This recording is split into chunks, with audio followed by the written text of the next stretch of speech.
Nah, tentu Ustaz berkaitan dengan kriteria Ustaz, bagaimana sih kita menentukan kriteria ya dalam memilih pasangan hidup, dan usaha apa nih yang perlu dilakukan untuk berbenah diri dalam mendapatkan yang terbaik Ustaz? Masya Allah, Masya Allah. Baik, Bismillah.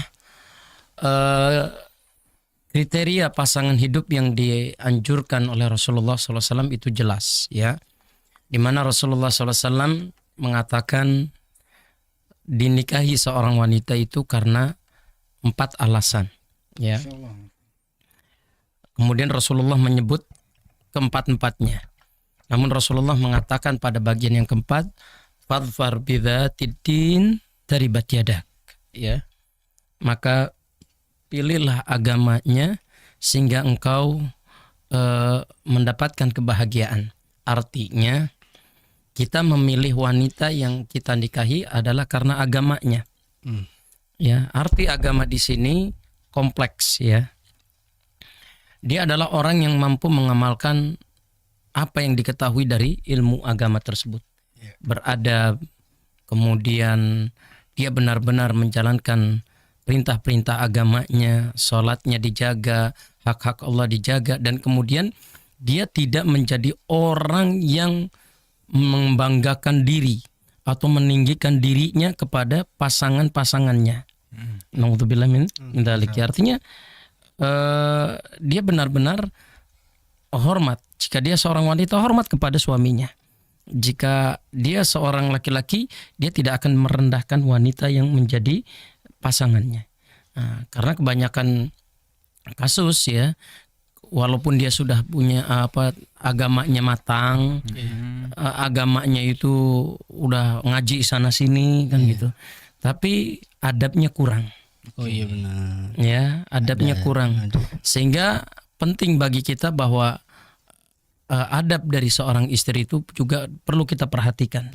Bukan hanya ngaji sana sini saja, taklim sana sini saja, tapi kita pun melihat bagaimana keseharian wanita ini, ya, atau keseharian laki-laki ini, ya. Karena ada orang yang dia tidak mengamalkan adab sebagai seorang ayah, adab sebagai seorang istri yang baik, atau sebagai ayah, sebagai ayah yang baik, tidak mengamalkan ini, sehingga hubungan pernikahan itu hambar, yang kemudian naudzubillah min dzalik, mereka saling menuduh satu sama lainnya. Ya, ini jangan sampai terjadi seperti itu. Dan ada harapan yang harus kita bangun bahwa mencari agamanya adalah berarti pokok dasar yang kita akan bangun adalah karena Allah Subhanahu wa taala.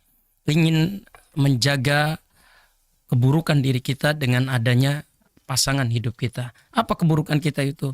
Ya mungkin ada syahwat kita, ada pikiran yang melayang-layang, ataupun hal-hal yang tidak dibenarkan oleh Islam. Dengan adanya nikah ini menjadi titik dia melakukan banyak kebaikan. Oleh karenanya an-nikahu aghaddu lil basar. Pernikahan itu lebih menundukkan pandangan kita. Jadi segeralah menikah dengan pasangan-pasangan yang memang kita memilihnya karena faktor agamanya. Bukan hanya sekedar cantik, bukan hanya sekedar tampan, bukan hanya sekedar berharta, berduit, atau memiliki kedudukan. Tidak, tapi benar-benar dasarnya adalah agama yang dia miliki, betul-betul dia amalkan, betul-betul dia adalah laki-laki atau wanita yang berperangai dengan nilai-nilai Islam yang benar. Wallahu ta'ala bishawab.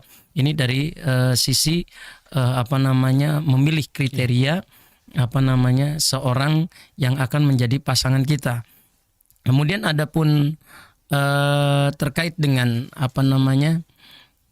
permasalahan-permasalahan berikutnya, di mana kita harus berbenah diri atau introspeksi diri. Maka penting bagi seorang yang akan menjalani kehidupan rumah tangga, juga seorang yang sedang menjalani kehidupan rumah tangga, ini berbenah diri. Karena memang pernikahan itu adalah belajar seumur hidup. belajar terus untuk memahaminya, belajar terus untuk bersabar dengannya, belajar terus untuk bisa menggapai surga dengannya. Artinya terus kita berupaya memperbaiki diri, karena memang kalau pernikahan tidak dasarnya memperbaiki diri adalah penghinaan yang ada. Saling menghina, saling menyalahkan, dan ini adalah faktor yang tidak akan ada ketuntasannya. Sementara pernikahan itu adalah ibadah yang Allah janjikan banyak sekali pahala di dalamnya, maka lakukanlah dengan cara-cara yang benar, dan Allah Subhanahu wa taala ridha terhadap perkara demikian ini. Karena banyak ya mungkin kasusnya seorang suami tidak peduli dengan istrinya, atau seorang istri karena banyak hartanya kemudian menghina suaminya. Itu banyak kasus-kasus seperti itu karena memang tidak adanya berbenah diri di dalam diri mereka dalam bahtera rumah tangga yang mereka jalani. Allah taala besar.